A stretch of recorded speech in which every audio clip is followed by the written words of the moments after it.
नाज़रीन, इस वक्त हम खड़े हैं पाकिस्तान की एक बड़ी शुगर मिल में, जहां पर आपको शुगर चीनी बनाने का सारा प्रोसेस, गन्ने से लेकर चीनी तक का जो प्रोसेस है वो सारा आपको इस वीडियो में देखने में मिलेगा। गन्ने को पहले कैसे अनलोड किया जाता है, अनलोड के बाद उसकी क्रशिंग कैसे होती है और उसमें से रस कैसे निकालते हैं, सारा प्रोसेस, ये सारा कुछ इस वीडियो में आपको दिखाया जाएगा।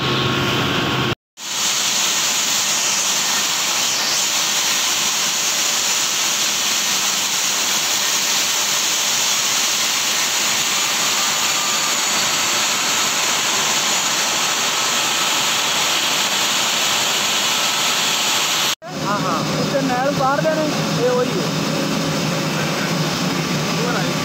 नहर उतार के आना, पैर से ठीक रहने, पाइप से निकल रहे हैं, पाइप से निकल रहा है और ये है